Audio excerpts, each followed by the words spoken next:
Innal hamdalillah nahmaduhu wa nasta'inuhu wa nastaghfiruhu wa na'udzu billahi min shururi anfusina wa min sayyiati a'malina. May yahdihillahu fala mudilla lahu wa may yudlil fala hadiya lahu. Asyhadu an la ilaha illallah wahdahu la syarika lahu wa asyhadu anna Muhammadan abduhu wa rasuluh. Allahumma shalli ala sayyidina Muhammadin wa ala alihi wa sahbihi ajma'in. Inna Allaha wa malaikatahu yusallu ala nabi ya ayyuhalladzina amanu sallu alaihi wa sallimu taslima. Amma ba'du. Hadirin jemaah salat Jumat yang dirahmati Allah Subhanahu wa taala. Tak henti-hentinya kita panjatkan puji dan syukur kita kepada Allah Subhanahu wa taala yang mana sampai saat ini kita masih diberikan nikmat iman dan Islam, karunia yang teramat besar yang Allah berikan kepada hamba-hambanya. Dan saya mengajak diri saya sendiri serta jemaah sekalian untuk senantiasa meningkatkan ketakwaan kita kepada Allah Subhanahu wa taala, serta untuk selalu mengingatnya dan jangan pernah sekali-kali untuk melupakannya, terlebih dengan kesengajaan. Sebagaimana Allah Subhanahu wa taala berfirman di dalam surat Al-Hujurat ayat 10, innamal mu'minuna ikhwatun fa aslihu baina akhawaykum wattaqullaha la'allakum turhamun. Yang artinya, sesungguhnya orang yang beriman itu merupakan saudara kandung, maka ciptakanlah perdamaian dan kedamaian antar sesama saudara kandungmu, dan bertakwalah kepada Allah agar kamu dilimpahi nikmat dan rahmat oleh Allah. Hadirin salat Jumat yang dirahmati Allah, dalam khutbah Jumat kali ini saya selaku khatib mengambil tema tentang merasa menyayangi dan mencintai antar sesama mukmin. Rasulullah Shallallahu Alaihi Wasallam juga memberikan gambaran terhadap indahnya persaudaraan sesama muslim yang berbunyi, kekompakan kaum mukminin karena saling mencurahkan kasih sayang dan simpati antara mereka, maka tampaklah mereka seakan-akan satu tubuh. Apabila salah satu anggotanya merasa sakit, maka seluruh anggota lainnya merasa demam tak bisa tidur. Dalam hal ini, keimanan kita mewajibkan kita untuk selalu menyayangi dan mencintai antar sesama umat. Ma'asyiral muslimin rahimakumullah. Rasa menyayangi dan mencintai antar sesama mukmin ini tidak hanya sekedar ucapan bentuk perasaan saja, namun harus disertai dengan pergaulan kehidupan yang dilakukan antar sesamanya. Hal ini merupakan salah satu syarat dan wajibnya bagi menjaga keimanan kita. Pergaulan hidup antar sesama muslim ini menjadi salah satu faktor bagi keimanan seseorang. Belumlah beriman suatu kaum meskipun menjalankan sholat 5 waktu, membayar zakat setiap tahun, dan menunaikan ibadah haji, kalau tidak melakukan pergaulan hidup antar sesama umat agama Islam.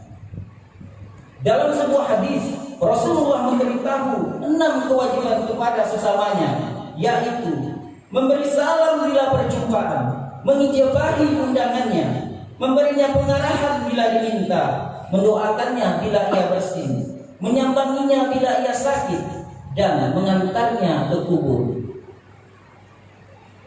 Allah berfirman dalam Al-Quran yang artinya, sesungguhnya kaum mukmin merupakan saudara kandung, ikhwah bukan ikhwah.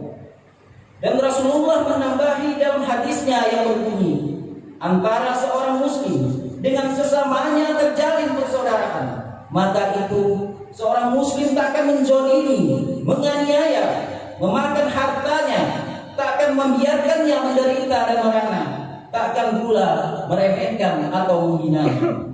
Dan barang siapa yang memenuhi kebutuhan saudaranya, maka akan dipenuhi Allah kebutuhannya.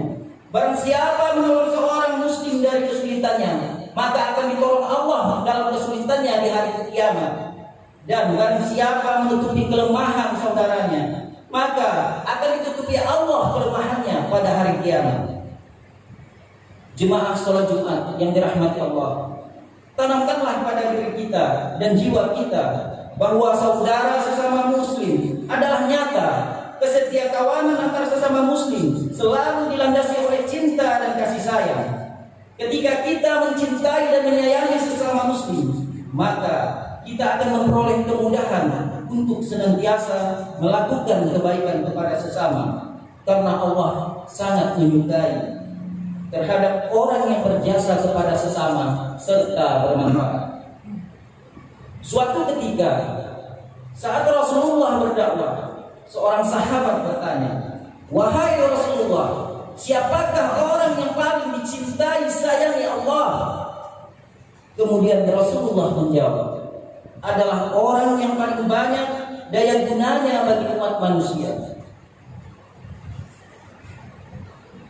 Daya guna antar sesama manusia diperinci oleh Allah dalam Al-Quran yang artinya, adapun amal perbuatan yang paling disenangi Allah ialah menyenangkan hati orang lain, menghilangkan penderitaan dan kesulitannya, mengambil alih beban hutang piutang yang tidak mampu dibayarnya, menyelamatkannya dari kelaparan.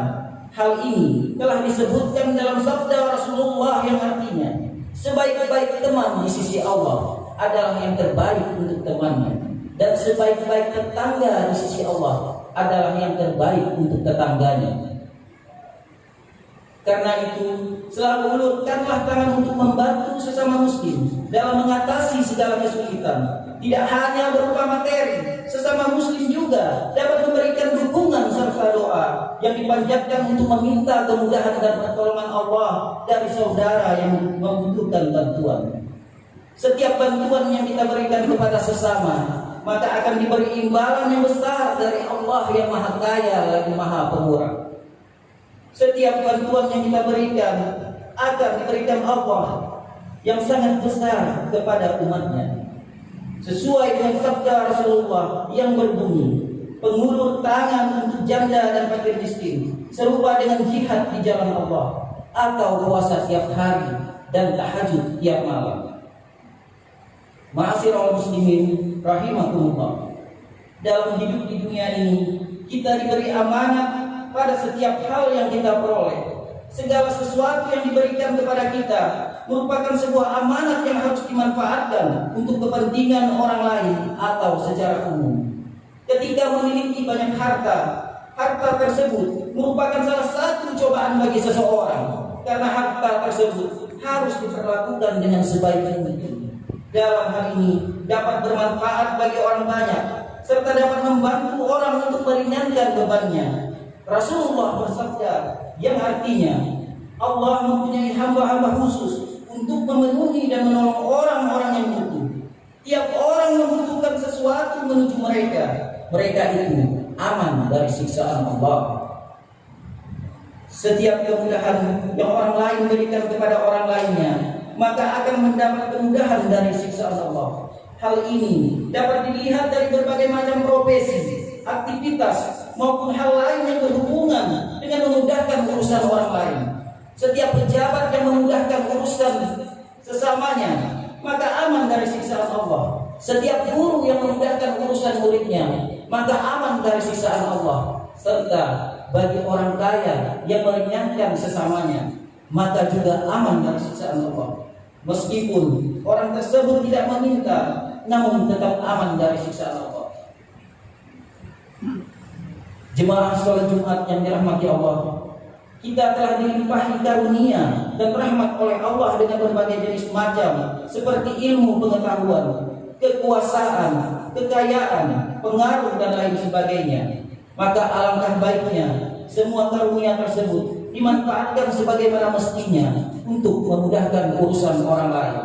Semoga kita semua selalu diberikan akhlak yang terpuji dan amal yang baik, sehingga akan selalu memberi pahala yang mengalir bagi diri kita untuk terhindar dari siksa api neraka. Bertakwalah kamu kepada Allah dan bekerja sama untuk melakukan segala kebajikan, dan jangan ceroboh melakukan pelanggaran.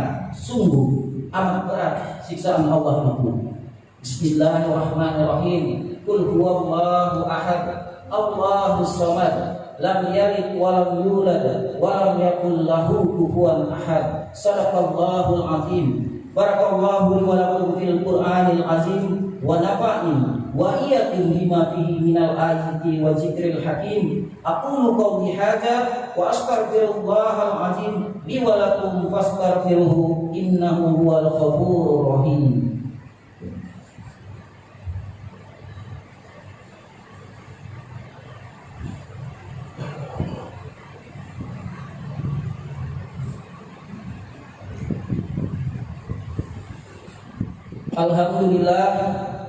Alhamdulillah hamdan katsiran thayyiban mubarakan fi kama yuhibbu rabbuna wa yuridu. Wa asyhadu an la ilaha illallah wahdahu la syarika lah, wa asyhadu anna Muhammadan abduhu wa rasuluh. Allahumma shalli ala Muhammadin wa ala alihi wa ashabihi ajmain. Jemaah salat Jumat Masjid Darul Syahidah yang dirahmati Allah, sebelum mengakhiri khutbah ini, marilah kita berdoa bersama.